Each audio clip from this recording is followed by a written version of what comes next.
Berikan ku hati seperti hati Yesus yang menggenapi kehendak Bapa. Mari katakan sekali lagi. Beriku hati penuh ketaatan. Kami bawa setiap hidup kami di hadapan-Mu Tuhan. Buat hidup kami keluarkan gelora cinta yang daripada-Mu Tuhan. Dan tidak ada satupun dari hati kami yang cintanya luntur akan Engkau Tuhan. Malam hari ini Kau berbaharui setiap cinta kami Tuhan. Untuk kami bisa semakin berakar dengan kuat di dalam Engkau Tuhan. Berikan kami hati-Mu Tuhan. Biar apa yang menjadi kerinduan-Mu menjadi kerinduan setiap kami Tuhan. Berikan ku hati seperti hati Yesus yang menggenapi kehendak Bapa. Berikan ku hati-Mu. Berikan ku hati seperti hati Yesus yang menggenapi kehendak Bapa. Berikan ku hati seperti hati Yesus yang menggenapi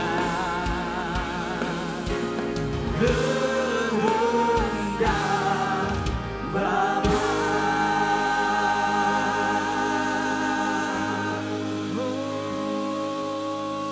Kami bawa setiap hidup kami di dalam-Mu Tuhan. Sebentar kami akan mendengarkan firman-Mu Tuhan. Biar melalui tema bulan ini berakar dengan kuat Tuhan. Kau dapati kami setia sampai akhir. Tidak ada satupun iman kami yang gugur di tengah jalan Tuhan. Tetapi iman kami akan selalu berakar dengan kuat di dalam Engkau. Dalam setiap musim kehidupan kami Tuhan. Kami serahkan semuanya ke dalam tangan-Mu. Buat setiap benih firman yang dibagikan Tuhan bisa berakar, bertumbuh dan berbuah dengan sangat lebat. Kami serahkan semuanya ke dalam tangan-Mu. Di dalam nama Tuhan Yesus. Semua yang sepakat berkata, amin. Silakan duduk saudara.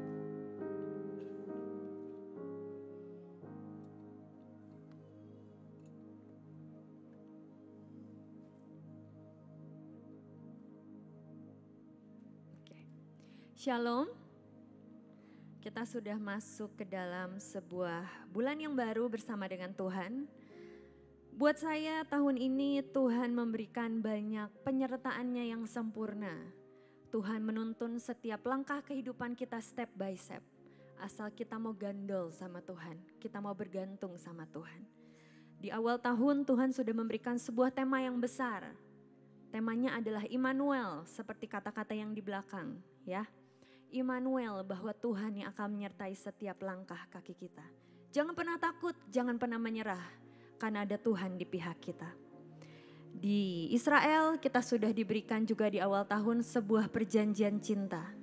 Setiap hati yang sudah luntur, setiap cinta mula-mula yang sudah mulai hilang, Tuhan perbaharui kembali. Untuk kita menjalani tahun ini bersama dengan Tuhan. Di bulan Februari kita masuk, Tuhan memberikan sebuah tema yang baru, yaitu berakar dengan kuat. Kita mau sama-sama baca dari ayat Kolose 2 ayat yang ke-7. Boleh ditampilkan ayatnya? Saya coba menyampaikan apa yang Tuhan taruh dalam hati saya mengenai tema bulan ini. Kita mau sama-sama baca dari Kolose 2 ayat yang ke-7. Kolose 2 ayat yang ke-7. Hendaklah kamu berakar di dalam Dia dan dibangun di atas Dia. Hendaklah kamu bertambah teguh dalam iman yang telah diajarkan kepadamu dan hendaklah hatimu berlimpah dengan syukur. Saya coba jabarkan kata demi kata ya, kalimat demi kalimat. Dikatakan di awalnya hendaklah kamu berakar di dalam Dia. Berakar ini kan bisa berarti tentang perjalanan hidup kita dengan Tuhan. Berakar juga bisa diartikan sebagai sebuah proses didikan yang terjadi dalam hidup kita. Berakar juga bisa diartikan sebagai fondasi yang Tuhan sedang bentuk dalam hati kita. Pertanyaannya saudara, mau gak kita percaya sama Tuhan sejak titik pertama? Ketika Tuhan mulai berjalan memegang tangan kehidupan kita untuk jalan step by step sama Tuhan. Mungkin apa yang sedang di depan kita tidak kelihatan tujuannya di mana. Tapi mau enggak kita tetap percaya sama Tuhan sepenuhnya untuk berakar di dalam Dia. Selanjutnya dikatakan dan dibangun di atas Dia. Saya itu diberikan sebuah ilustrasi sama Tuhan tentang dibangun. Bagaikan kita menyerahkan hidup kita ke tangan kontraktor.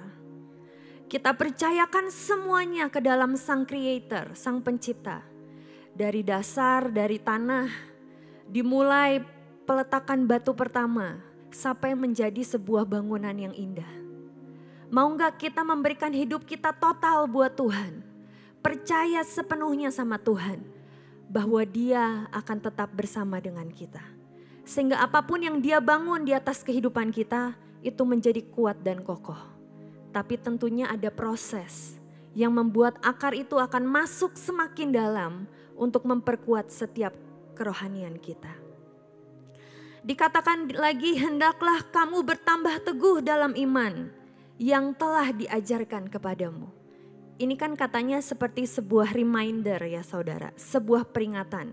Hendaklah kamu bertambah teguh dalam iman yang telah diajarkan kepadamu. Tuhan mengingatkan beberapa hal. Contohnya saudara, seperti doa pagi ya. Kita sudah diberikan banyak perbekalan, perjanjian, deklarasi, jaminan, anugerah, pengajaran demi pengajaran untuk membuat kita iman dengan teguh di hadapan Tuhan. Pertanyaannya, apakah kita sudah mengaplikasikan itu menjadi daging atau belum? Atau kita melakukan semuanya dengan rutinitas, masuk kuping kiri, keluar kuping kanan. Jangan pernah kaget kalau ketika seseorang mendapatkan kesaksian yang hebat dari Tuhan. Dan kita bertanya, kapan kita bagiannya? Pertanyaannya, apakah kita sudah melakukan bagian kita atau belum? Saya selalu diingatkan oleh pengajaran ayah saya dari dulu saudara. Ketika ada sebuah perjanjian, ada dua belah pihak yang harus bekerja. Gak mungkin satu belah pihak yang hanya memberikan sesuatu dan satu lagi hanya membuka tangan dan menerima tanpa mengerjakan itu semua. Itu sama seperti setiap perbekalan yang Tuhan sudah berikan dalam hidup kita. Apakah kita bisa melakukan dan menjadikannya itu daging, itu ada di tangan kita. Dan yang terakhir, dan hendaklah hatimu melimpah dengan syukur. Saya dapat saudara bahwa salah satu kunci untuk kita bisa menjalani bulan ini bersama dengan Tuhan adalah dengan menaikkan ucapan syukur di hadapan Tuhan. Bagaimana dengan cara kita menaikkan ucapan syukur? Mari kita memakai kacamatanya Tuhan. Terjadi sesuatu yang tidak enak dalam hidup kita misalnya. Terjadi proses, terjadi didikan, semua yang tidak enak. Dunia boleh berkata, mungkin ini semua mengecewakan buat hidupmu. Tapi kalau kita lihat dari kacamata Tuhan, Tuhan ingin berjalan berdua dengan kita menikmati semuanya. Atau mungkin kita melihat ada keluarga kita yang sakit. Atau mungkin orang yang kita kasihi sedang sakit. Dunia boleh berkata, Tuhan tidak adil misalnya. Kenapa keluargamu dibiarkan sakit? Tapi kalau kita lihat dari kacamata Tuhan, Tuhan ingin sedang menyatakan kemuliaan dan kebesarannya dan saksikan itu kepada semua orang. Mau enggak kita tetap berpegang teguh kepada Tuhan dan tetap mengucap syukur bahwa semua yang terjadi kita masih tetap berkata bahwa Tuhan itu baik. Itu adalah kunci, salah satu kunci untuk kita menjalani bulan ini bersama dengan Tuhan. Ketika kita berbicara tentang akar saudara, ketika akarnya besar, otomatis pohonnya akan menjadi besar. Mari masuk lebih dalam bersama dengan Tuhan. Next kita akan bahas tentang pohon tarbantin. Saya ini sedang searching buat khotbah hari ini, tiba-tiba Derian mendapatkan tentang pohon tarbantin. Jadi saya coba menyampaikan apa yang menjadi isi hati Tuhan tentang pohon tarbantin. Pohon tarbantin itu di Alkitab sebagai salah satu lambang seseorang yang hidupnya benar di hadapan Tuhan. Seseorang yang memancarkan keagungan Tuhan. Yang pertama yang kita bisa belajar. Tarbantin adalah pohon besar dan berdaun lebat yang tumbuh di padang gurun. Ini berbicara tentang apa, saudara? Tidak ada kerohanian kita yang kerdil di dalam Tuhan. Setiap musim boleh berganti, tetap pertumbuhan rohani kita akan tetap semakin pesat, semakin pesat, semakin pesat di hadapan Tuhan. Asal kuncinya kita berakar di dalam Tuhan. Yang kedua, pohon tarbantin terkenal dengan kekuatannya. Akar-akarnya dapat menjulur sampai kedalaman 45 sampai 65 meter ke bawah. Kenapa harus panjang banget? Karena dia mencari sumber mata air yang murni untuk pertumbuhannya. Ini berbicara tentang apa? Yang pertama, ini berbicara tentang pengenalan kita akan Tuhan. Mau enggak ketika kita dimasukkan Tuhan ke dalam sebuah proses, ke dalam sebuah perjalanan kehidupan, sudah pasti seperti akar yang menerobos tanah yang harus mencari sampai sumber air itu ketemu. Sakit enggak? Sakit. Perjalanannya enak enggak? Pasti ada enaknya, pasti ada enggak enaknya. Tapi mau enggak kita menyerahkan seluruh hidup kita kepada tangan Tuhan? Mari masuk lebih dalam bersama dengan Tuhan. Saya sampai diajarkan seperti ini, saudara. Kalau kita sudah masuk ke dalam kedalaman tertentu dan ketemu dengan sumber air murni itu, seperti kita ketemu dengan sumber air kehidupan kita gitu.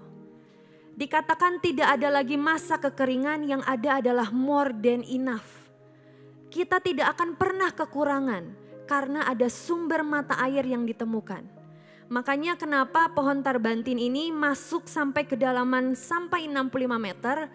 Karena nanti ketika musim berganti di padang gurun tambah kering, dia akan tetap bertumbuh dan tidak pernah menjadi kerdil. Itu sama dengan kerohanian kita di hadapan Tuhan. Kalau kita mau masuk lebih dalam bersama dengan Tuhan, melewati setiap proses kehidupan, baik itu hujan, baik itu terang, baik itu suka, baik itu duka, tetapi kita akhirnya menemukan sebuah titik sumber air yang murni, yaitu Tuhan sendiri. Dan ada jaminan tidak ada masa kekeringan dalam kehidupan setiap kita. Ada more than enough yang Tuhan berikan dalam hidup kita. Dan ini juga berbicara tentang dipaksa sama Tuhan. Seperti sebuah akar yang memaksa dan menerobos sampai bertemu dengan sumber air. Mau gak sekali lagi kita bilang sama Tuhan, paksakan rencanamu terjadi dalam hidupku. Sejak kecil saya selalu dikasih tahu oleh Engkong Yusak ya saudara. Jangan lupa ya, setiap hari harus doa. Paksakan rencana Tuhan terjadi dalam hidupmu. Saya nanya waktu kecil, kenapa Tuhan, kenapa Engkong harus doa seperti itu gitu. Jawabannya simple, tidak ada satu manusia pun yang mampu untuk menyelesaikan semuanya tanpa anugerah Tuhan. Kalau kita gak dipaksa, mungkin kita gak bakal sampai destiny kita. Tapi kalau kita sudah minta Tuhan yang paksa, pasti rencananya turun sempurna atas kehidupan setiap kita. Selanjutnya dikatakan karena berakar kuat sampai ke dalam, maka pohon tarbantin tetap kuat bertahan di musim kering sekalipun. Ini berbicara tentang apa, saudara?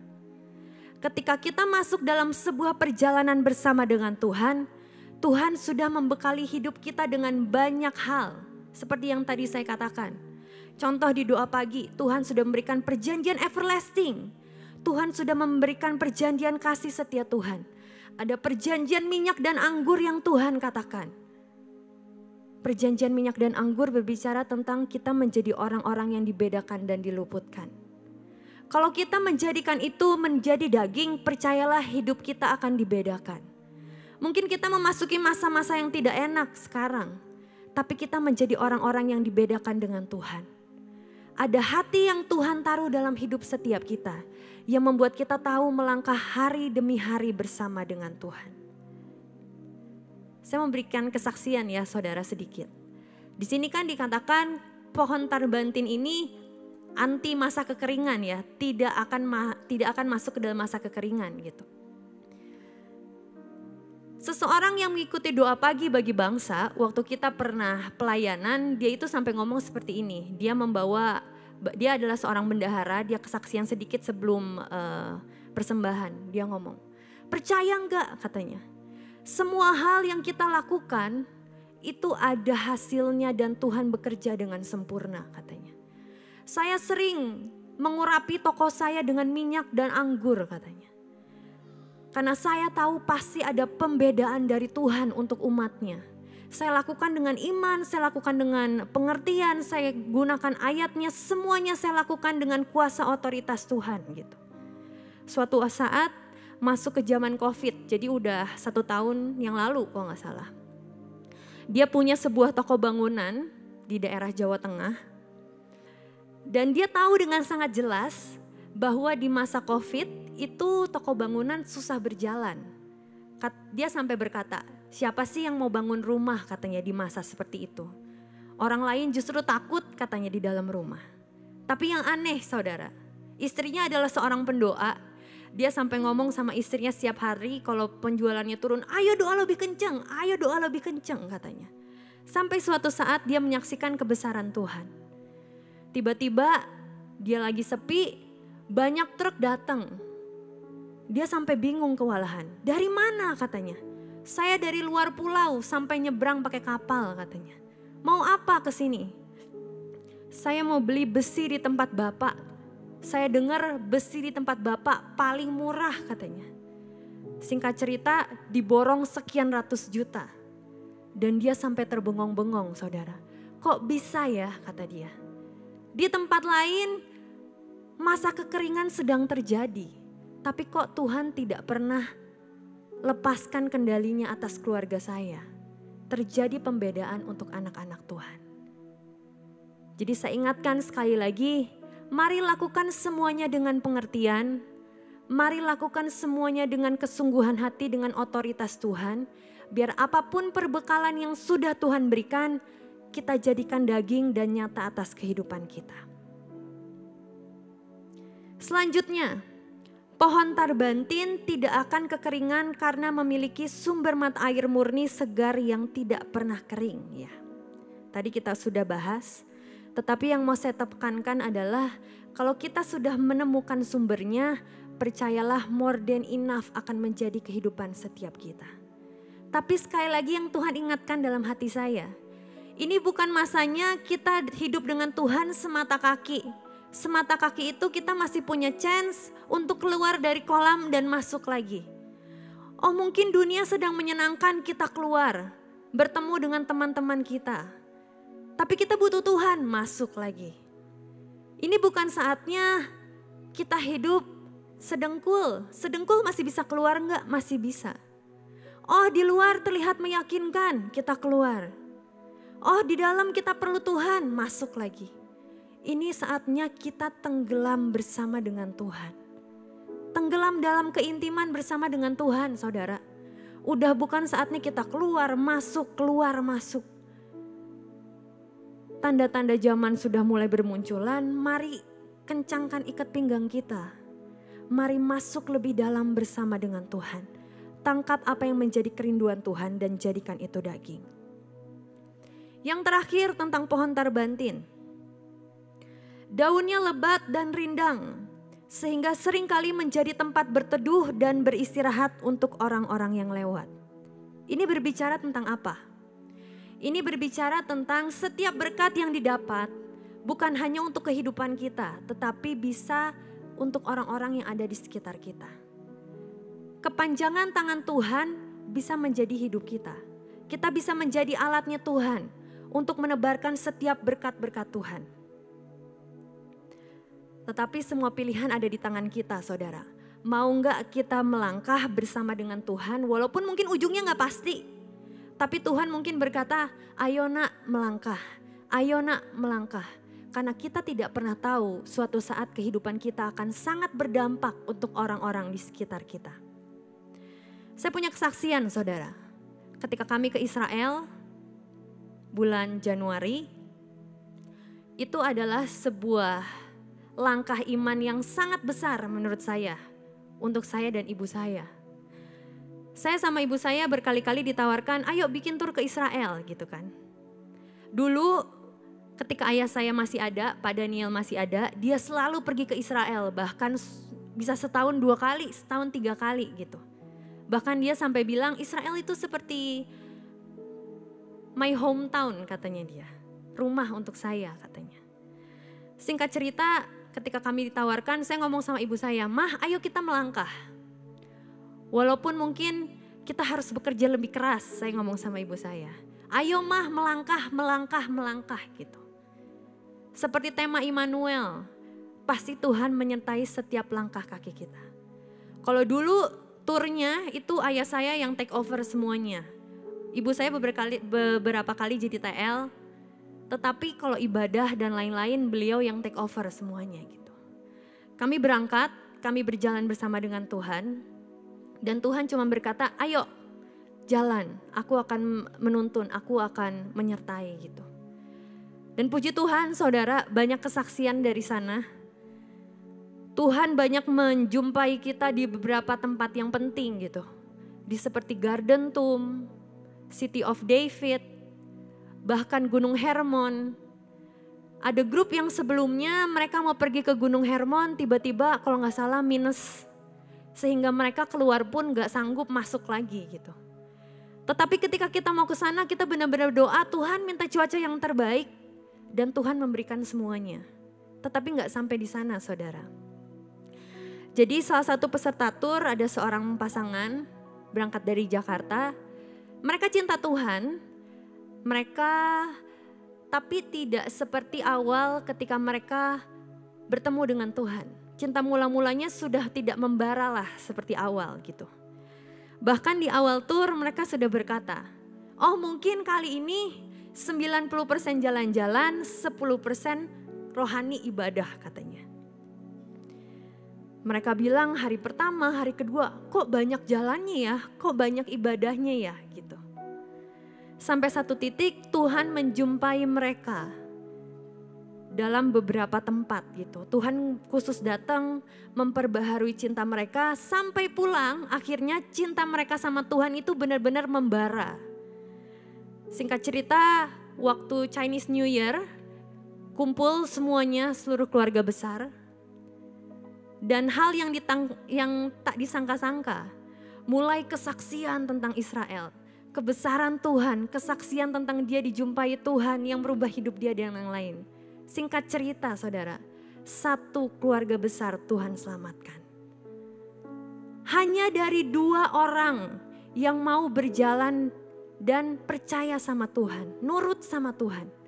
Sampai satu keluarga besar bahkan berkata, "Ayo, tahun ini atau tahun depan kita mau pergi semuanya ke Israel." Kita tidak pernah tahu saudara, bahwa hidup kita bisa menjadi payung buat orang di sekitar kita. Seperti payung ya, saya itu diajarin Tuhan payung. Payung kan areanya besar ya, bukan hanya buat satu orang. Kita bisa menudungi orang-orang yang ada di sekitar kita. Tapi mau gak kita melangkah bersama dengan Tuhan? Next. Ketika kita berbicara tentang pohon, salah satu sifat akar yang kuat adalah absorsif ya. Ini adalah ketika kita bisa mempunyai daya serap yang baik. Tetapi ketika kita mempunyai daya serap yang baik, kita harus mempunyai kedewasaan rohani di dalam Tuhan. Seperti ayatnya dalam Ibrani 5 ayat yang ke-14. Tetapi makanan keras adalah untuk orang-orang dewasa yang karena mempunyai panca indera yang terlatih untuk membedakan yang baik daripada yang jahat. Mari menyerap yang baik saudara. Jangan menyerap yang jahat, menyerap yang baik di dalam Tuhan. Saya sempat mendengar sebuah khotbah. Manusia itu cenderung mempunyai sifat absorsif dari sekelilingnya. Contoh, ketika kita mungkin difitnah, ketika mungkin kita diperlakukan tidak enak, kita diperkatakan tidak baik, manusia itu cenderung menyerap semuanya dari sekelilingnya. Tapi yang membedakan kita mempunyai kedewasaan rohani atau tidak adalah ketika manusia roh kita menjadi lebih kuat daripada jiwa kita. Bagaimana caranya mempunyai manusia roh yang kuat? Punyai fondasi yang kuat di dalam Tuhan. Saat teduh, hubungan yang intim dengan Tuhan. Jangan justru ketika masalah itu datang seperti 2 sifat manusia. Ada defensif dan ada ofensif. Ketika kita diserang, ada seseorang yang langsung membalas. Ketika kita diserang, ada seseorang yang langsung menyalahkan orang lain. Tetapi mau nggak kita menjadi orang yang absorsif, menyerap semuanya, dan ketika manusia roh kita muncul lebih kuat, kita mematahkan semua yang tidak baik. Saya mau baca saudara dari sebuah kisah di Alkitab, kita mau sama-sama baca. Dari 2 Raja-Raja 6 ayat yang ke-14 sampai yang ke-23. Saya bacakan. Maka dikirimnyalah ke sana kuda serta kereta dan tentara yang besar. Sampailah mereka pada waktu malam lalu mengepung kota itu. Ketika pelayan abdi Allah bangun pagi-pagi dan pergi keluar, maka tampaklah suatu tentara dengan kuda dan kereta ada di sekeliling kota itu. Lalu berkatalah bujangnya itu kepadanya, celaka tuanku, apakah yang akan kita perbuat? Jawabnya, jangan takut sebab lebih banyak yang menyertai kita daripada yang menyertai mereka. Lalu berdoalah Elisa, ya Tuhan bukalah kiranya matanya supaya ia melihat. Maka Tuhan membuka mata bujang itu sehingga ia melihat. Tampaklah gunung itu penuh dengan kuda dan kereta berapi sekeliling Elisa. Ketika orang-orang Aram itu turun mendatangi dia, berdoalah Elisa kepada Tuhan. Butakanlah kiranya mata orang-orang ini. Maka dibutakannya lah mata mereka sesuai dengan doa Elisa. Kemudian berkatalah Elisa kepada mereka, bukan ini jalannya dan bukan ini kotanya. Ikutlah aku, maka aku akan mengantarkan kamu kepada orang yang kamu cari. Lalu diantarkannya mereka ke Samaria. Segera sudah mereka sampai ke Samaria, berkatalah Elisa, ya Tuhan bukalah mata orang-orang ini supaya mereka melihat. Lalu Tuhan membuka mata mereka sehingga mereka melihat dan heran. Mereka ada di tengah-tengah Samaria, lalu bertanya Raja Israel kepada Elisa, tatkala melihat mereka, kubunuhlah mereka Bapak. Tetapi jawabnya, jangan, biasakah kau bunuh yang kau tawan dengan pedangmu dan dengan panahmu. Tetapi hidangkanlah makanan dan minuman di depan mereka, supaya mereka makan dan minum, lalu pulang kepada tuan mereka. Disediakanlah bagi mereka jamuan yang besar, maka makan dan minumlah mereka. Sesudah itu dibiarkannya lah mereka pulang kepada tuan mereka. Sejak itu tidak ada lagi gerombolan-gerombolan Aram memasuki negeri Israel. Ini tentang apa saudara? Ini tentang sebuah peristiwa contoh manusia roh yang kuat, yaitu Elisa. Saat itu Israel dikepung dengan bangsa Aram tanpa diketahui Israel. Namun Tuhan membutakan semua tentara Aram sehingga mereka tidak tahu arah langkah mereka. Dan akhirnya mereka digiring ke tengah-tengah Samaria. Setibanya tentara Aram di Samaria, Raja Israel justru melihat mereka. Ini seperti menggambarkan tentang dua perilaku manusia, defensif dan ofensif. Ketika mereka melihat lawannya ada di depan mereka, langsung mau dibunuh atau enggak. Tetapi kita sama-sama lihat apa yang menjadi respon dari Elisa. Elisa berkata, Elisa berkata tidak dan justru menjamu para tentara tersebut. Kemudian membiarkan mereka pulang. Dikatakan semenjak saat itu tidak ada lagi serangan dari tentara alam. Segala sesuatu yang terjadi dalam kehidupan kita saudara. Mau setiap hantaman mencoba menghancurkan hidup kita, mari kembali punyai akar yang dalam di dalam Tuhan. Dan balas itu semuanya dengan kasih yang dari Tuhan. Absorb, serap semuanya. Ketika kita sudah menyerap semuanya, manusia roh kita yang muncul dengan kuat, kita bisa mematahkan semua yang tidak benar. Justru balas itu semuanya dengan kasih. Seperti yang dikatakan dalam Efesus 3 ayat yang ke-16 sampai 17. Aku berdoa supaya ia menurut kekayaan kemuliaannya menguatkan dan meneguhkan kamu oleh rohnya di dalam batinmu. Sehingga oleh imanmu Kristus diam di dalam hatimu dan kamu berdakar serta berdasar di dalam kasih. Sekali lagi saudara, saya ingatkan. Apapun yang terjadi dalam kehidupan kita, mari dasari semuanya dengan kasih. Jangan menjadi orang yang mempunyai sifat yang defensif dan ofensif. Tapi absorsif, menyerap semuanya, tanya Tuhan apa yang harus dilakukan. Tidak segala sesuatu sebuah tindakan cepat yang kita lakukan membuahkan hasil yang baik. Saya percaya rencana Tuhan sempurna atas hidup setiap kita, mari berakar dengan kuat di dalam Tuhan. Saya menutup dengan diagram terakhir, next. Nah, manusia roh yang kuat, saya rangkum ya saudara. Ada firman yang dapat kita serap untuk kita mempunyai vitamin-vitamin untuk akar kita semakin kuat di dalam Tuhan. Ada Roh Kudus yang bisa kita andalkan untuk menjalani hari-hari ini bersama dengan Tuhan. Saya diingatkan juga saudara, mari kembali aktifkan Roh Kudus yang sudah Tuhan berikan dalam hidupmu. Yang mungkin sudah lama tidak berkomunikasi dengan Roh Kudus, mulai hari ini mari kembali aktifkan Roh Kudus dalam hidupmu. Dengan firman dan Roh Kudus kita mempunyai roh yang perkasa di hadapan Tuhan. Ketika kita punya roh yang perkasa di hadapan Tuhan, kita berakar dan berdasar dalam kasih Tuhan. Jadi ketika kita mengalami sesuatu yang gak enak, Tuhan berikan sebuah proses, kita bisa mempunyai respon yang baik di hadapan Tuhan. Yang terakhir, ketika kita berakar dan berdasar dalam kasih, mari kita sama-sama kuat dan tidak tergoyahkan. Saya kira ini adalah sebuah tema yang berkelanjutan ya saudara. Tuhan mengatakan dirinya adalah Immanuel yang akan menyertai setiap langkah kaki kita. Dan bulan ini bagian kita untuk mempunyai akar yang kuat di dalam Tuhan. Sehingga di depan pengikutan kita terhadap Tuhan tidak akan pernah goyah. Tetapi menjadi kokoh, menjadi kuat, menjadi semakin yang diperkenan Tuhan. Biar ini menjadi kekuatan untuk setiap kita, Tuhan Yesus memberkati.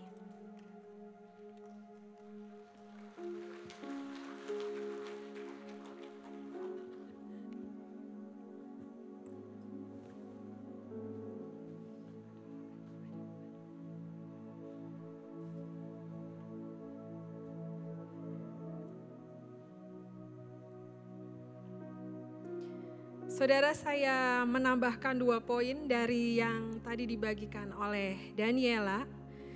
Tetap dengan ayat dari Kolose 2 ayat 7. Ya, saya bacakan kembali. Hendaklah kamu berakar di dalam Dia dan dibangun di atas Dia. Hendaklah kamu bertambah teguh dalam iman yang telah diajarkan kepadamu dan hendaklah hatimu melimpah dengan syukur. Saudara, ketika menyiapkan ayat ini saudara, Tuhan mengingatkan ketika saya baca dari terjemahan Living Bible saudara, dalam Kolose 2 ayat 7 ya, dikatakan let your roots grow down into Him. Biarlah akar-akarmu bertumbuh ke bawah ke dalamnya, di dalam Tuhan. Saudara, dari tema berakar dengan kuat ini, Tuhan menginginkan setiap kita biarlah akar-akarmu bertumbuh ke bawah di dalam Tuhan. Tadi dibagikan tentang pohon tarbantin, yang Tuhan ingatkan juga adalah dari pohon korma saudara. Ketika beberapa waktu yang lalu pernah dibagikan tentang pohon korma. Pohon korma ini bijinya tanam benihnya ya di dalam tanah mungkin 2-3 meter ke bawah. Tapi ketika benih itu tertanam akan ditutup oleh sebuah batu yang besar. Supaya benih ini memang pohon korma ini berbeda saudara. Dia akan tumbuh ke bawah akarnya mencari sumber air. Ya entah puluhan meter ataupun berapa saudara. Tapi dia akan terus mencari sumber air. Sampai ketika dia menemukan sumber air ini baru benih ini tumbuh ke atas. Saudara, yang Tuhan ingatkan buat setiap kita adalah di dalam pengikutan kita hidup bersama dengan Tuhan. Kita harus punya roh yang haus dan lapar akan Tuhan. Gak bisa kita berdiam, aku aman-aman aja sekarang. Aku seperti ini aja sekarang. Saudara, yang menjadi kerinduan Tuhan adalah kita bertumbuh di dalam Tuhan. Jangan saudara mengambil sesuatu yang aku mau jadi biasa-biasa aja. Padahal sebenarnya jatah saudara adalah jatah yang luar biasa. Jatah yang besar yang Tuhan berikan buat setiap kita. Dan ketika benih ini mencari sumber air saudara. Ketika ketemu dengan sumber air, baru benih ini akan bertumbuh ke atas ya. Nggak usah petani itu menyingkirkan batu yang di atasnya. Tapi batu itu akan terpecah sendiri, terlempar sendiri dengan benih yang bertumbuh menjadi sebuah pohon. Saudara, yang Tuhan ingatkan kembali adalah setiap firman Tuhan yang dibagikan buat setiap kita. Ketika kita mendengarkan firman Tuhan, biar bukan menjadi sebuah sesuatu yang aku dengar terus aku lupa. Menjadi sebuah pengetahuan yang aku dengar terus aku lupa. Tapi yang Tuhan ingatkan adalah mari setiap firman Tuhan yang dibagikan adalah mengoreksi setiap kita. Menegur setiap kita. Juga menumbuhkan rohani setiap kita. Mungkin ketika kita mempunyai sesuatu masalah ataupun apa, kita mencari orang-orang yang ada di sekitar kita untuk kita banyak cerita, banyak bicara. Tapi yang Tuhan rindukan adalah mari nak bertumbuh. Cari Tuhan, berakar kuat di dalam Tuhan. Dan ketika setiap firman Tuhan yang dibagikan, saudara, saya kalau mendengarkan firman Tuhan duduk di depan sini, saudara, saya suka menulis. Ada rema apa yang Tuhan berikan setiap firman Tuhan yang dibagikan. Mungkin setiap kita menangkap yang berbeda-beda. Ya, ada sesuatu yang Tuhan katakan, rema hari ini. Yang engkau harus dapatkan ini. Setiap orang menerima yang berbeda-beda. Kadang saya melihat sebelah saya tuh Derian biasanya. Dia tulisannya banyak saudara, banyak banget gitu ya. Saya kadang melihat tulisan saya sedikit gitu ya. Tapi Tuhan katakan, nak, biar setiap firman Tuhan yang dibagikan, setiap firman Tuhan yang kita dengar, membuat kita semakin berakar kuat di dalam Tuhan. Bukan menjadi sesuatu yang biasa. Nanti kalau ditanya saudara, minggu lalu firman Tuhan yang didapat apa? Kadang saya nanya gitu ya. Ataupun khotbah, siapa yang khotbah gitu ya. Apalagi tema, apa tema bulan lalu gitu. Tapi yang Tuhan ingatkan hari-hari ini ya, ketika tema bulan lalu Immanuel dan tema hari ini, bulan ini adalah berakar dengan kuat. Mari serap sebanyak-banyaknya apa yang menjadi kerinduan Tuhan. Saya suka diingatkan dengan perkataan Pak Daniel. Kita boleh pelayanan bersama. Kita boleh menjadi pelayan Tuhan bersama. Tapi kita punya tanggung jawab masing-masing saudara, pengikutan kita bersama Tuhan. Sebesar apa cinta kita sama Tuhan? Serindu apa cinta kita sama Tuhan? Mari ya, setiap kita bertumbuh, berakar kepada Dia. Kita pegang Tuhan, berakar di dalam Tuhan ya. Bukan kita berakar di dalam kegiatan kita, di dalam pelayanan kita. Nanti ada sesuatu kita menjadi kecewa, saudara. Tapi ketika kita berakar di dalam Tuhan, apapun yang kita lakukan, kita punya hati yang terus rindu dan haus dan lapar akan Tuhan.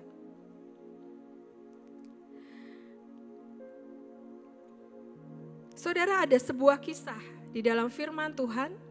Kita mau baca dalam Kejadian 49. Ayat 3. Ya.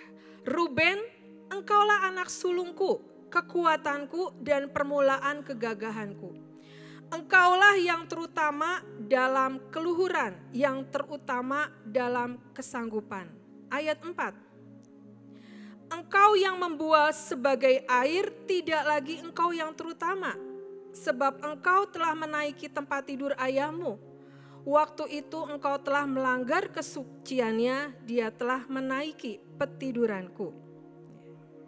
Saudara, di dalam bahasa Indonesia sehari-hari dikatakan, Ruben anakku yang sulung, engkaulah kekuatanku, buah pertama keperkasaanku, engkau tergagah dan terkuat di antara semua anakku. Engkau mudah tergoncang seperti air, sehingga bukan yang utama, sebab engkau tidur dengan selirku, kau nodai tempat tidur ayahmu. Saudara, di sini mengisahkan tentang Ruben. Yes. Ruben adalah anak sulung. Ya, dia punya hak kesulungan. Tapi ada sesuatu ya yang dia lakukan. Dikatakan apa di firman Tuhan? Sebab engkau tidur dengan selirku, kau nodai tempat tidurku, tempat tidur ayahmu. Saudara, di dalam terjemahan bahasa Inggris ya dikatakan bahwa engkau mudah tergoncang seperti air. Dikatakan apa saudara? Ruben ini orang yang tidak stabil. Dia pun mudah tergoncangkan. Ya. Jadi apa yang menjadi bagian dia, yang sesungguhnya dia mendapatkan berkat yang terbesar. Ada hak kesulungan yang harusnya dia dapatkan. Dengan tidak sesuatu dia harus berusaha seperti apa saudara.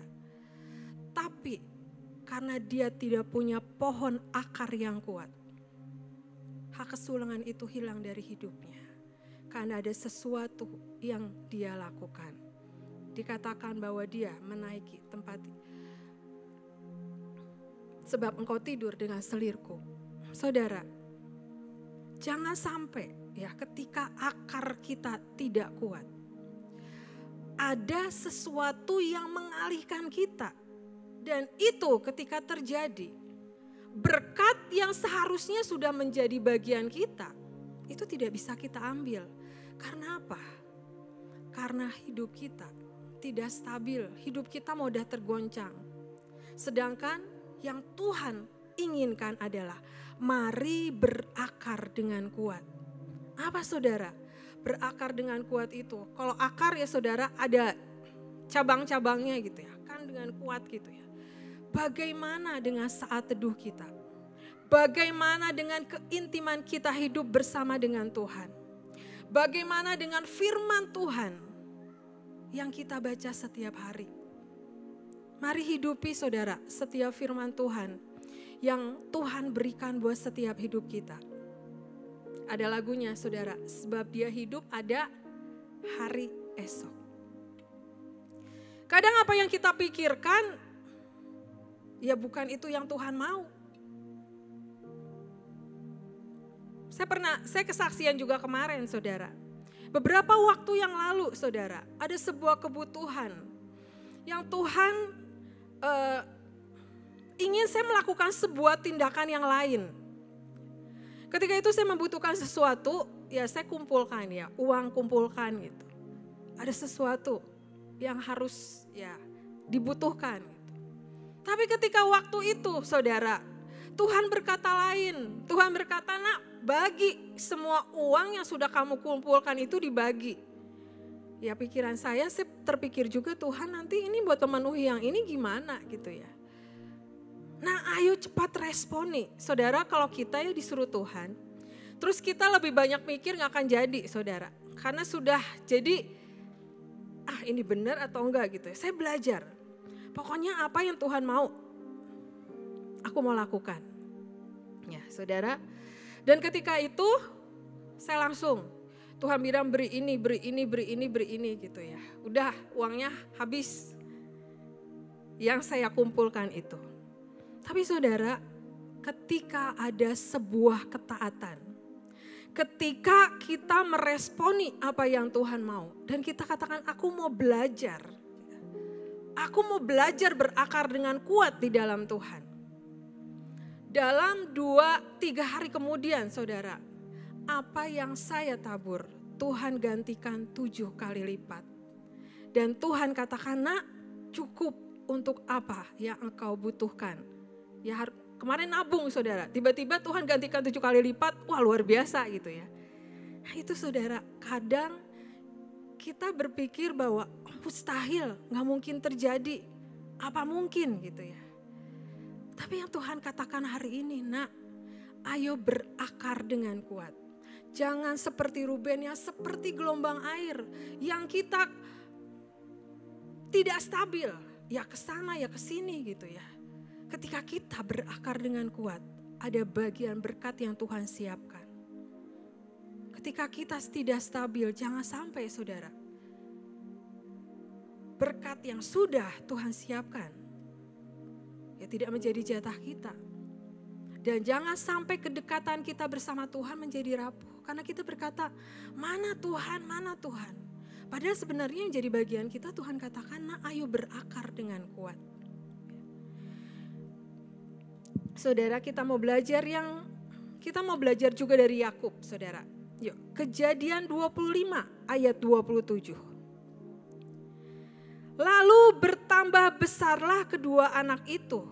Esau menjadi seorang yang pandai berburu, seorang yang suka tinggal di padang. Tetapi Yakub adalah seorang yang tenang, yang suka tinggal di kemah. Ishak sayang kepada Esau sebab ia suka makan daging buruan, tetapi Ribkah kasih kepada Yakub. Saudara, dikatakan tenang dalam bahasa Ibraninya adalah stabil dan kokoh. Saudara, ada sebuah ayat. Dalam tinggal tenang dan percaya terletak kekuatanmu. Ini saudara, yang harus kita pegang. Ya. Mari belajar seperti Yakub. Punya stabil, punya kekokohan, dan punya ketenangan di dalam Tuhan. Dibandingkan dengan Ruben. Ya. Ruben mudah tergoncangkan, tidak stabil. Ujungnya kehilangan jatah dan berkat yang Tuhan sudah siapkan. Dari perbandingan Ruben dan Yakub ini, mari kita koreksi diri kita. Bagaimana dengan akar kehidupan kita? Mungkin setiap saat, mungkin setiap pagi saudara, kalau doa pagi, doa berkat, saya selalu berkata, mari banyak baca firman Tuhan. Mari banyak baca firman Tuhan. Karena saya kesaksian dalam hidup saya saudara, ketika firman Tuhan itu benar-benar ada dalam kehidupan kita, kita akan menjadi orang-orang yang dikuatkan oleh Tuhan ketika menghadapi segala sesuatu. Ada damai yang daripada Tuhan yang akan kita bisa beli dari manapun saudara. Mau kita beli dengan harga berapapun gak bisa. Tapi Tuhan mengatakan, nak, firman Tuhan itu ditumbuhkan dan dibuahkan bersama Roh Kudus. Ada kekuatan dan damai mengalir dalam kehidupanmu. Poin kedua, saudara.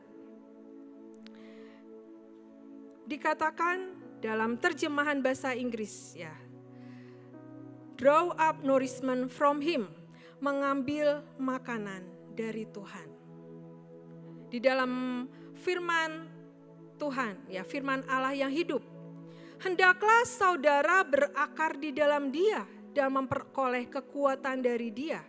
Berusahalah agar terus-menerus tumbuh di dalam Tuhan dan menjadi kuat serta bersemangat dalam kebenaran yang telah diajarkan kepada saudara. Yang poin kedua, yang poin terakhir adalah, ayo setiap rohani kita, mari diisi terus dengan firman Tuhan.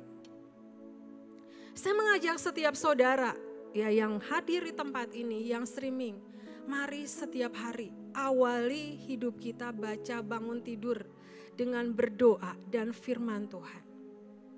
Karena dari situlah saudara berakar semakin kuat dan berakar semakin kuat. Seperti sebuah pohon saudara, harus diberi vitamin, diberi nutrisi, diberi air, maka akan bertumbuh. Ya gak mungkin saudara kita baca hari ini, baca 2 hari lagi, gak baca seminggu gitu ya. Keluarga kami saudara, dari saya SD gitu ya saudara, atau ya SD, ayah saya selalu berkata, mari baca firman Tuhan. Dan itu sampai sekarang saudara, ya sampai saya menikah, anak-anak saya, Emma aja saudara tiap hari harus baca Alkitab. Dari Daniela mengandung, ya, saya katakan bacakan firman Tuhan. Karena saudara, dari kita gak ada kita yang sempurna. Gak ada kita yang merasa kita yang paling baik, gak ada kita yang merasa kita yang paling jago, gak ada yang kita merasa paling hebat. Tapi kita ini adalah sebagai alatnya Tuhan. Mau gak saudara dipakai Tuhan lebih lagi? Ketika hidup kita diajak Tuhan berakar dengan kuat, mari saudara responi. Dengan firman Tuhan, dengan pujian penyembahan, dengan saat teduh, dengan banyak komunikasi dengan Tuhan. Saudara, kalau dulu suami saya siang-siang di rumah gitu ya, tidak ada pelayanan. Dia baca buku rohani, dia baca Alkitab, dia selalu isi hidupnya dengan firman Tuhan gitu ya. Saya selalu melihat kalau masuk kamar dia sedang berdoa. Nanti istirahat, ya siang setelah makan siang dia baca firman. Saya selalu bertanya, apa? Dia bilang hidup ini harus diisi dengan firman Tuhan. Karena apa respon yang keluar dari hati kita, hidup ketika sesuatu ya yang mungkin yang tidak enak terjadi, respon kita apa gitu ya. Kalau respon kita adalah yang dari Tuhan, seperti firman Tuhan katakan tadi, dengan tinggal tenang dan percaya terletak kekuatanmu. Oleh karena itu saudara, ya 2 poin sudah dibagikan. Tadi ada Daniela yang menambahkan beberapa poin. Biarlah ini saudara dengan tema berakar semakin kuat di dalam Tuhan. Ayo lakukan saudara. Itu menjadi bagian saudara, menjadi tanggung jawab saudara. Next ke depan kita akan mengalami apa? Tapi dengan kita berakar dengan kuat, kita menjadi orang-orang yang tidak tergoyahkan. Kuncinya apa saudara? Keintiman kita hidup bersama dengan Tuhan. Itu yang akan menguatkan setiap kita. Oleh karena itu saudara, mari saya ajak setiap kita hari ini. Apa sih yang menjadi kelemahan dalam hidup kita? Apa sih yang menjadi masalah dalam kehidupan kita? Ayo, jangan membawa yang tahun lalu terus kita bawa. Tapi ketika Tuhan koreksi, nah yang ini harus dikebaskan, yang ini harus dipotong, buang semua kedaginganmu. Ayo saudara belajar. Karena Tuhan membawa kita untuk next level, lebih dekat dan lebih dekat. Dan ketika kita dekat sama Tuhan, ada sesuatu yang berbeda saudara, setiap hari ada sesuatu yang berbeda. Mari saya ajak setiap kita alami hidup bersama dengan Tuhan. Karena Tuhan mau membawa kita untuk terus maju dan tinggal di dalam hadirat Tuhan. Amin. Mari saudara kita berdoa. Kia karataramayasi, kia karamayasi. Kita menyanyikan lagu Ku Ingin Selalu.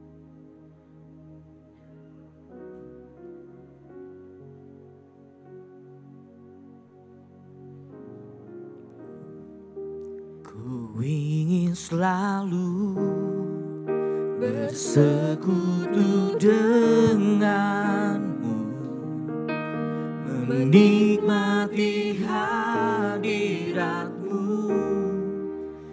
biarkan rohmu tinggal dalam hidupku. Sungguh indah bersamamu. Ku ingin selalu bersekutu denganmu, menikmati hadiratmu, biarkan rohmu tinggal dalam hidupku. Sungguh indah bersamamu selamanya.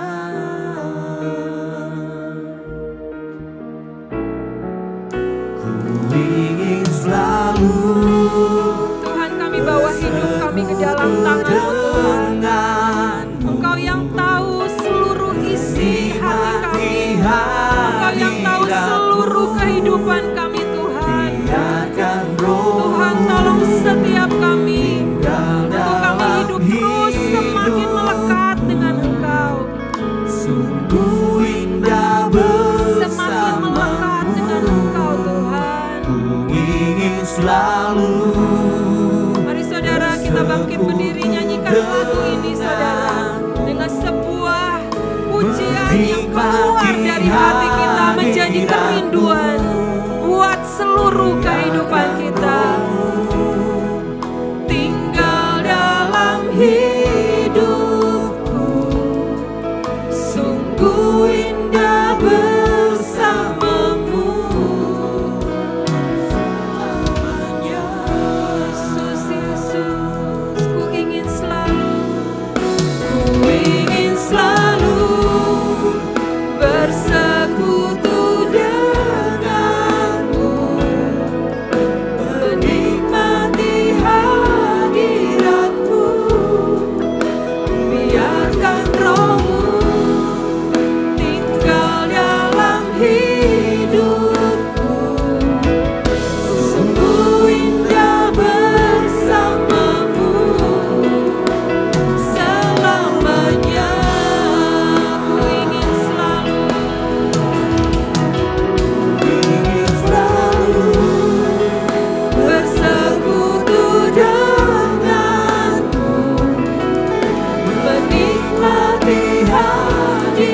Kami mengucap syukur buat firman yang Kau berikan pada malam hari ini Tuhan. Bahwa kami terus masuk di dalam rencana-Mu Tuhan. Jangan ada yang sampai pengikutan kami tidak stabil, kami menjadi orang yang mudah menyerah. Kami tidak kokoh, jangan sampai terjadi Tuhan. Biarlah hari ini Tuhan, bawa kami terus masuk dalam rencana-Mu. Pegang seluruh kehidupan kami Tuhan. Pegang terus kehidupan kami Tuhan. Saudara, saya diingatkan dengan kesaksian John Newton, saudara. Ketika waktu itu dia naik kapal dagang, saudara, dia menjual budak, saudara. Budak-budak yang dia kirimkan.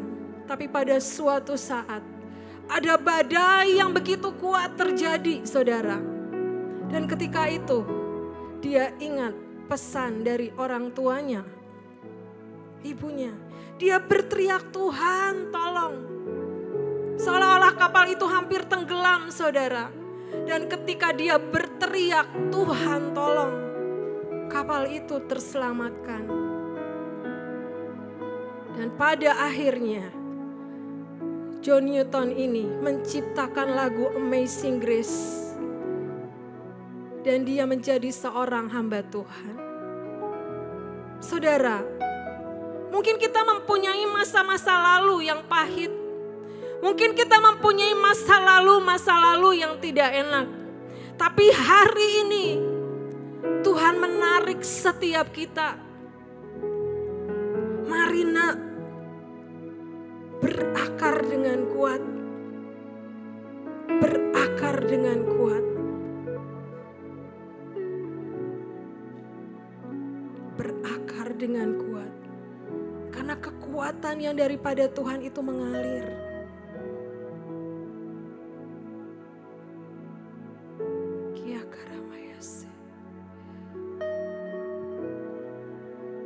Di dalam Living Bible diterjemahkan, sehingga kita bisa melihat bahwa engkau terus bertumbuh di dalam Tuhan, menjadi kuat dan perkasa. Menjadi kuat, bertambah kekuatan yang daripada Tuhan. Mari saudara, apapun yang menjadi masa lalu kita, ketika Tuhan tarik hari ini, ada kasih-Nya yang membalut setiap kita. Mari tertanam berakar dengan kuat.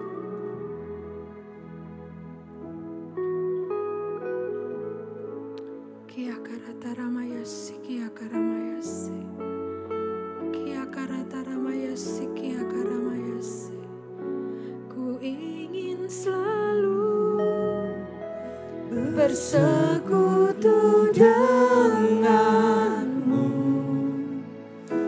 menikmati hadirat-Mu, biarkan Roh-Mu tinggal dalam hidupku. Sungguh indah bersama-Mu, ku ingin selalu bersekutu menikmati hadirat-Mu, biarkan Roh-Mu tinggal dalam hidupku. Sungguh indah bersama-Mu selamanya. Sungguh indah bersama. Terima kasih Tuhan buat firman yang Kau berikan. Tertanam di tanah yang bertumbuh dengan subur. Dan kami menghasilkan buah-buah yang sangat lebat. Terima kasih buat firman-Mu yang menguatkan kami, menegur kami. Dan membuat kami terus bertumbuh di dalam Engkau. Di dalam nama Yesus kami berdoa. Haleluya. Amin. Silahkan duduk.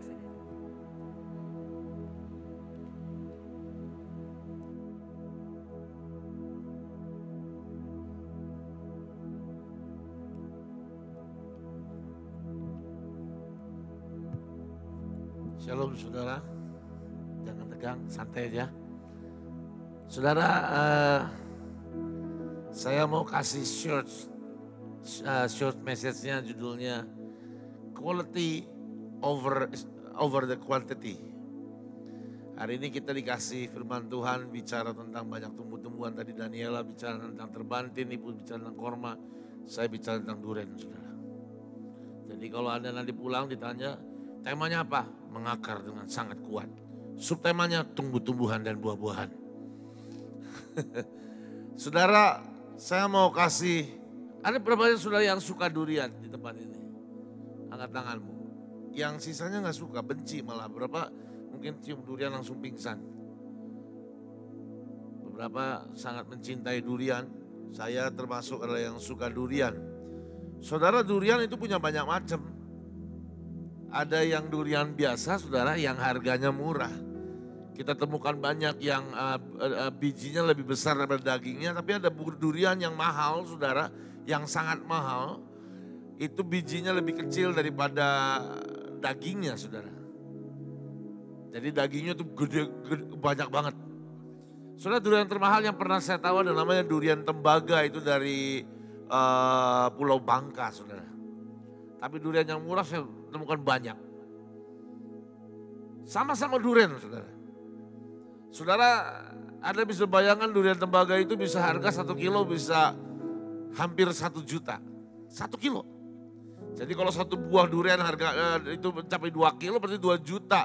Dan isinya gak terlalu banyak.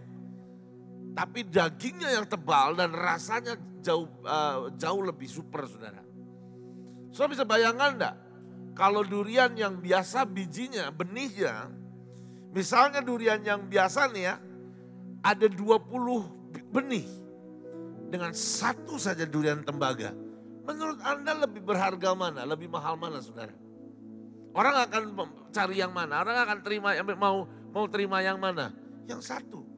Karena ketika ditanam, dia akan bertumbuh dan dia akan berbuah. Dan buahnya akan jauh lebih mahal daripada 10 benih yang durian murah. Betul gak? Jadi artinya ini, yang punya kualitas akan jauh lebih berharga. Amin, saudara. Maksudnya apa? Pada waktu Anda memberikan apa yang kau berikan di hadapan Tuhan sebagai sebuah persembahan. He's not looking for the quantity, but he's looking for your quality. Dia gak pernah cari jumlah, tapi dia cari kualitas. Saudara, kualitas belum tentu jumlahnya banyak.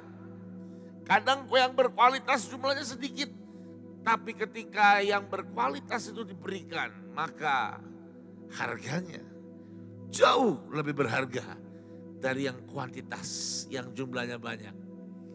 Suatu hari saudara saya di Jakarta, saya sama Chris sering pelayanan di Jakarta beberapa bulan terakhir ini. Saya bertemu dengan beberapa banyak orang dan suatu hari saya terima telepon, ada satu orang cerita. Pak Jo, terima kasih buat pelayanannya.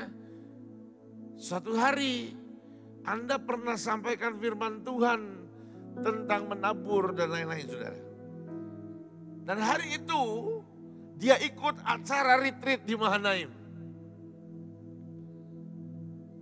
Pada waktu acara retreat Mahanaim itu khotbahnya agak sedikit tidak panjang dan juga nggak terlalu oke buat saya. Saya khotbahnya nggak terlalu oke waktu itu. Karena saya tiba-tiba fokus saya banyak penglihatan dan pernyataan Tuhan. Jadi tiba-tiba khotbah belum selesai pun sudah hampir berhenti dan hanya menyampaikan pesan Tuhan saja. Hanya menyampaikan nubuatan dan penglihatan. Tapi hari itu sudah mendadak Tuhan bilang beri persembahan. Dan Tuhan bilang beri persembahan dengan kualitas, dengan cara yang berbeda. Orang disuruh lari memberi persembahan dari belakang. Dan orang lari dengan sangat kuat.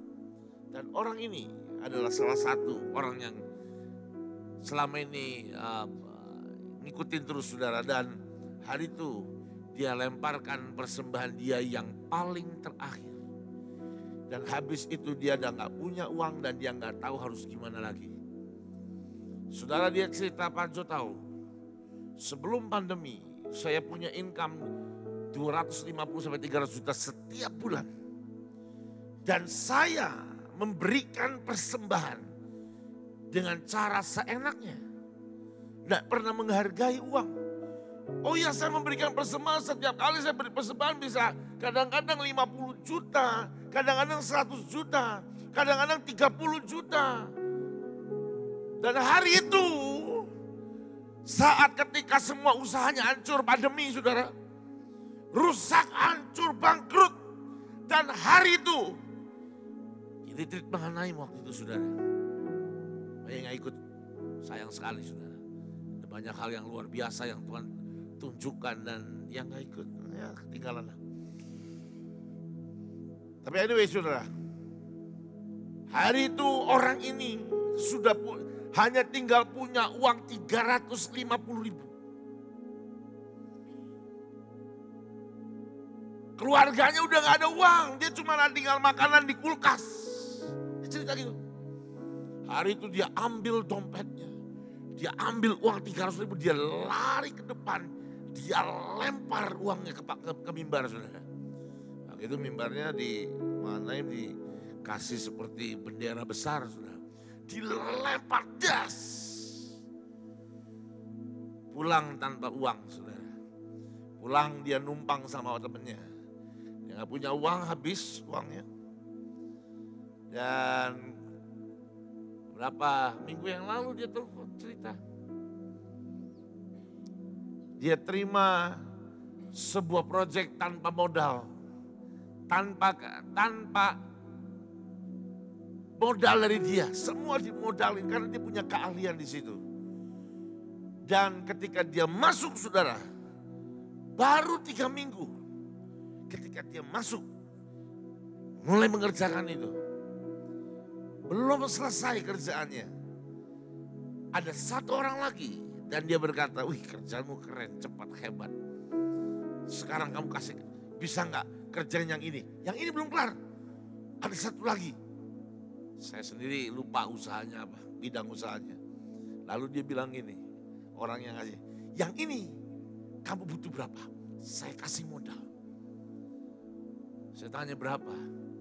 Di hari itu sudah dapat suntikan dana untuk proyek yang baru 3,5 M. 3,5 M. Hari dia bilang, saya sudah mulai menaik. Saudara, quality over the quantity. Pada waktu dia banyak uang, dia masih nabur sembarangan. Cuman, dia 35 juta, 50 juta. Jauh lebih besar dari 350.000. Tapi ketika dia beri 350.000, itu adalah benih yang terbaik dan yang dia punya yang terakhir. Dan ketika diberikan, dia berikan karena sebuah dorongan dari Roh Kudus. Dan Tuhan berkata, berani enggak kamu taruh semua hidupmu ke tanganku. Saudara, berani enggak Tuhan bilang kamu taruh hatimu semuanya buat aku. Saudara, firman Tuhan berkata, di mana hartamu berada, di situ hatimu berada. Diambil semua uang, dia lempar. Hal itu mengerikan saudara. Kalau ada yang berapa yang ikut, Anda tahu orang lari, dorong-dorongan kasih persembahan, lempar saudara. Itu bendera besar, itu penuh dengan uang. Mau yang receh, yang gak receh, hijau, yang merah, ada semua. Dan hari itu saya dengar jumlahnya fantastis sekali. Karena banyak yang streaming juga saudara. Tahukah saudara, persembahan 350.000 membuahkan 3,5 M. Dibanding dulu ketika dia masih belum bangkrut, dia mempersihkan persembahan sembarangan. Gak pernah tanya Tuhan. Seenak-enaknya dia bilang, ini udah gede, orang lain juga gak seberapa. Maka dia cerita, kalau dalam 1 bulan dia 4 hari ke gereja, 1 kali gereja bisa 20 juta kasih persembahannya. Apa enggak gede saudara? Tapi hasilnya apa? Bangkrut. Quality over the quantity. Hari ini saya mau tantang saudara. Bagaimana dengan kualitas Anda? Kualitas persembahan Anda. Hari ini yang streaming yang di rumah. Saya mau bicara kepada setiap Anda hari ini yang streaming. How is your quality? Bagaimana dengan kualitas persembahan Anda? Mari hari ini tutup matamu, tanya Tuhan. Karena yang berkualitas bukan perkara jumlah. Yang berkualitas adalah perkara sesuai dengan apa yang Tuhan mau. Tutup matamu sebentar, saudara. Saudara, saya pikir setiap persembahan jangan jadikan sebuah kebiasaan. Karena kadangkala persembahan adalah kairos Tuhan. Untuk engkau lompat ke titik yang lebih tinggi dalam hal keuangan. Atau justru engkau akan stuck. Karena kau beri persembahan, setiap kali saudara kasih persembahan, 100.000 aja cukup lah. Minggu besoknya 100.000 lagi, 100.000 tambah tanya Tuhan. Kebiasaan 100.000 lagi, 100.000 lagi. Saya bukan perkara uang 100.000, saya perkara hari ini Tuhan mau kau berikan persembahan berapa. Minggu depan kau harus berikan persembahan berapa. Bulan depan berapa yang kau harus berikan ke Tuhan. Because the quality over the quantity. Tutup matamu saudara, berapa yang kau harus persembahkan. Jangan berikan terlalu banyak. Jangan berikan terlalu sedikit. Tapi berikan sesuai dengan hati Tuhan. Kiarata kaya sika. Mau mengikuti kehendak-Mu ya Bapa. Dan ku mau selalu menyenangkan hati-Mu.